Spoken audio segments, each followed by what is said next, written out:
스포츠 엑스파일의 차동철입니다. 어제는 그 황선홍 감독이 고심 끝에 결국 23명의 대표 선수를 선발을 했고요. 역시 그 손흥민 선수하고도 의논도 하고 그래서 그 이강인 선수를 발탁할 수밖에 없었다. 당연한 얘기입니다. 감독이란 최고의 선수를 선발해서 무조건 이겨야 됩니다. 무조건 이겨야 돼요. 그럼 이강인 선수야말로 이강인 선수는 정말 재능이 뛰어난 선수죠. 나이가 23살밖에 안 됐잖아요. 그런 점에서 저는 황선홍 감독에 대해서 여러 가지로 지금 이 스포츠 팬들의 각자 다른 생각을 가지고 있습니다만은 그 황선홍 감독 입장으로서는 당연히 이강인 선수를 선발할 수밖에 없었다 하는 말씀 저는 분명히 말씀드립니다. 자, 사실은 매주 월요일에는 그 주말에 있었던 그 유럽에서 뛰고 있는 우리나라 태극전사들 소식을 전해 드렸습니다만 어제는 황선홍 감독의 이제 그 태국전에 대한 특히 이강인 선수를 어떻게 할 것이냐라고 관심이 모아졌기 때문에 어제 먼저 그 황선홍 감독의 그 대표 선수 23명에 대한 말씀을 드렸습니다. 자, 지난 주말에 이제 있었던 지금 우리나라 이 태극전사들의 해외에 많이 나가 있습니다. 다다시피 손흥민 선수는 토트넘에서 주장을 맡고 있는데 이 지난 3월 10일 일요일 저녁에 있었던 에스턴 빌라와의 프리미어 리그 28라운드 38라운드까지 하죠. 20개 팀이 홈앤드 어웨이니까요. 에스턴 빌라와의 경기 어웨이 경기입니다. 4대 0으로 이길 때요. 이야, 손흥민 선수 한 골에 2개 도움을 기록했어요. 그러니까는 4골 가운데 3골이 바로 손흥민 선수 발에 의해서 이루어졌다는 거죠. 그리고 지난 3월 3일 크리스탈 팰리스와의 경기 때 3대 1로 이길 때에도 또 골 넣었잖아요. 2개월 만에 골 넣었잖아요. 그러니까 2경기 연속 골입니다. 이야, 그래서 지금 손흥민 선수가 지금 14골에 도움 8개를 기록하고 있습니다. 다다시피 2021년, 22년에 23골로 득점 왕을 차지했잖아요. 골든부트 차지했잖아요. 잉글랜드 프리미어리그에서 득점왕을 차지하는 게 쉬운 게 아니에요. 그때 리버풀의 살라라고 하는 이집트 출신이죠. 이 선수가 23골로 똑같이 득점왕을 차지하는데 살라 선수는 페널티킥으로 5골을 넣었어요. 23골 가운데 페널티킥은 70%가 성공률이잖아요. 70% 이상이 아닙니까? 손흥민 선수는 23골에 다 필드골이었거든요. 그래서 같이 득점왕을 차지했지만 손흥민 선수의 득점왕을 더 높게 평가를 하지 않았습니까?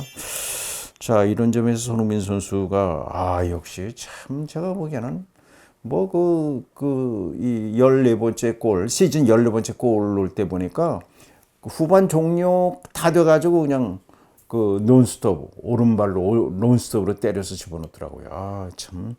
제가 보면 참 손흥민 선수가 우리나라 스포츠사에 큰 획을 긋고 있어요.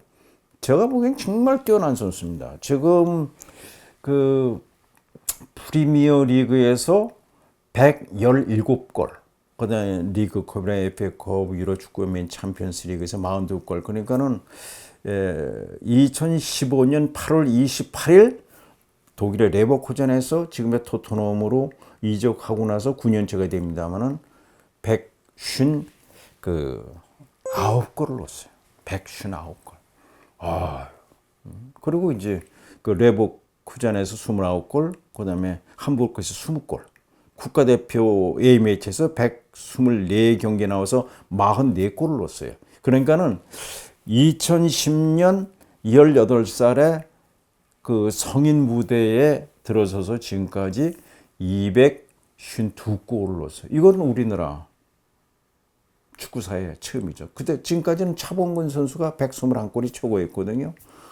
그런 점에서 참 손흥민 선수가 정말 월드 클래스뿐만 아니라 참 자랑스럽습니다. 참 그리고 아주 인성도 훌륭해요. 그냥 뭐 정말 이 주장으로 말이죠. 그렇게 그러고 보니까 자기가 골을 넣을 수 있는데 일부러 패스를 해주고요. 그래가지고 동료들이 골을 넣을 수 있게끔.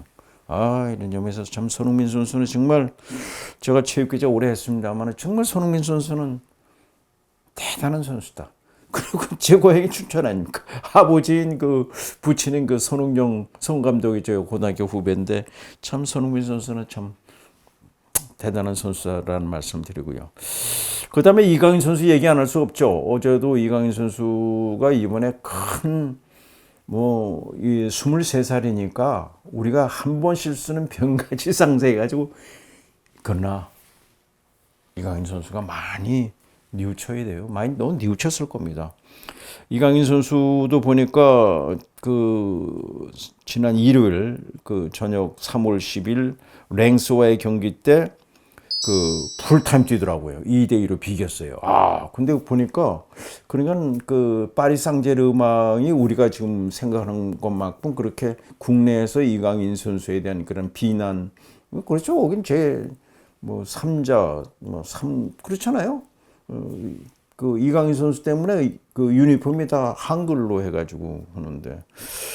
그리고 3월 6일에 보도해드렸습니다만 유럽 축구연맹 챔피언스리그 16강전 레알 소시에다드와의 경기 때도 후반에 출전해가지고 음바페 선수가 골 넣을 때 도움을 기록해서 2대1. 그러니까 이강인 선수는요, 축구의 재능은 틀림없습니다. 우리나라 축구를 앞으로 이어갈 대들보인 것만은 사실이에요. 그러나 단 이강인 선수가 어렸을 때부터 축구 천재를 해가지고 10살 때 스페인 가가지고 자기 중심으로 살았단 말이에요. 그러다 보니까 사실은 어떻게 보면 선배라든가 사실 이강인 선수는요, 2019년 폴란드에서 열렸던 20세의 월드컵 때 우리가 결승전에서 우리가 우크라이나한테 1대3으로 지고 준우승을 차지했잖아요. 그때 시청 앞에서 환영대회도 해주고, 그때 이강인 선수가요, 2골에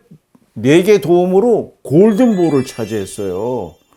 근데 그때도 사실은 선배들한테, 그러니까 벌써 5년 전인데, 그때도 조금 문제가 있었거든요. 그때 선배들이라는 것, 그때 코치들이 좀 이강인 선수에 대해서 좀 지도를 해줬으면 어땠을까 하는 생각이 듭니다. 자, 그리고 이제 울버햄프턴의 황희찬 선수는 부상 때문에 결국은 대표팀에도 합류를 못하고, 황희찬 선수가 참 괜찮은 선수인데, 이거 참 제가 보기엔 부상이 문제예요. 지난 카타르 월드컵 대회 때도 결국 부상 때문에 제대로 못 뛰었죠. 이런 점에서 걱정입니다. 그 다음에 바이에른 뮌헨의 김민재 선수가 요즘 얼굴에 수심이 있습니다. 왜냐면은 지난 3월 9일 이 마인즈는 이재성 선수가 있잖아요. 그래서 코리안 더비 맞대결을 예상했습니다만은 그때 물론 바이에른 뮌헨이 8대1로 8대1이나 케인 선수가 3골을 넣었어요. 바이에른 뮌헨에. 그런데 이재성 선수는 선발로 나와서 초반에 결국 교체가 되었고, 김민재 선수는 후반 30분에 교체 들어갔단 말이죠. 이거 김민재 선수가 요즘 주변에서 밀려나 있어요. 왜 그럴까요? 투엘 감독이 사실 김민재 선수를 갖다가 지난해 이탈리아 나폴리에서 스카우트해서 나폴리가 우승을 차지할 때 정말 엄청난 철기둥이라는 애칭도 있었고 그러는데요. 김민재 선수가 요즘 조금 마음 편치 않다는 말씀을 드리겠습니다. 그리고 이제 이 황인범 선수가 이제 세르비아 즈베지다에서 있는데 이 세르비아에는 파르티잔이라는 팀에 고영준 선수가 속해 있어요. 그러니까 사실은 지난 3월 10일 이 코리안 더비가 또 있을 거로 생각했습니다만은 황인범 선수는 4경기 연속 나와가지고 이제 뛰었는데 고영준 선수는 4경기 연속 풀타임 뛰면서 이 맞대결이 있었어요. 2대2로 비겼습니다. 2대2로 비겼어요. 지금 황희범 선수 3골에 도움 4개를 기록하고 있고요. 이거 보면 아마 우리 시청자 여러분께서도 이거 우리나라 선수들이요. 굉장히 해외에 많이 나가 있어요. 그만큼 2000년 한일 월드컵 이후에 우리나라 선수들이 잘하다 보니까 해외에 많이 나가 있다는 것을 알 수 있겠고요.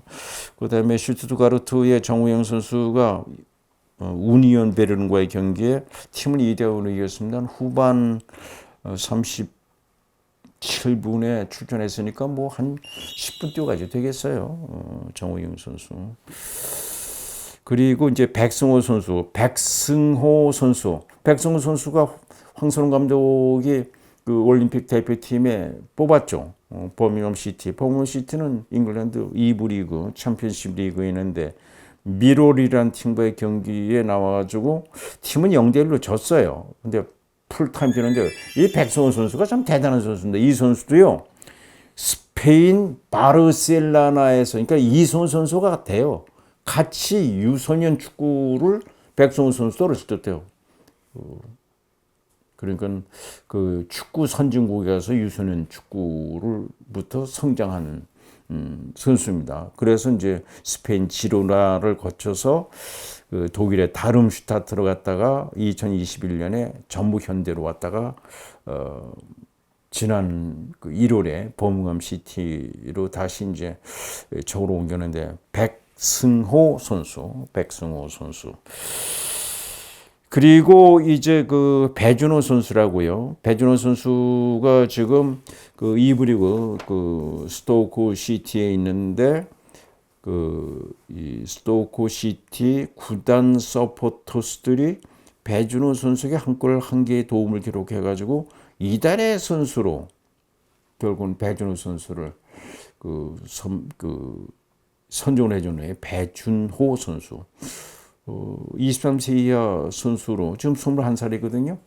파리 올림픽의 대표 선수로 황선홍 감독이 또 선발을 했더라고요. 이런 점에서 우리나라 선수들이 해외에서 아주 맹활약을 하고 있어요. 그만큼 우리나라 국민들이 뭐 참 재간이 많죠. 제가 늘 그런 얘기를 합니다만 우리나라 민족은 우선 민족이다 이렇게 말씀드리지 않습니까?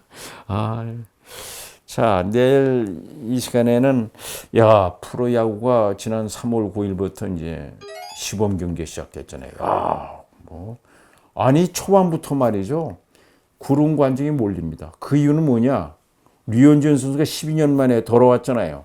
류현진 선수의 관심도 있지만은 제가 보기에는 그동안 겨울철에 이제 배구하고 농구 프로가 있었습니다만은 그만큼 스포츠 팬들이 이제 정말 축구, 야구, 정말 하여튼 구름 관중이 우리나라 프로 야구는 3월 23일에 시작됩니다. 근데 그 전엔 3월 20일부터 21일 이 LA 다저스하고 샌디에고 파드레스 경기가 또 있잖아요. 벌써부터 뭐 표는 뭐 다 팔렸는지 하여튼 뭐 표 사달라고 저한테 전화도 오던데 하여튼 내일 이 시간에는 프로야구 시범 경기부터 구름 관중이 몰리기 시작했는데 그것은 류현진 선수의 효과가 크다 하는 말씀을 드리겠습니다. 자, 오늘은 여기까지인데 시청자 여러분 건강하십시오.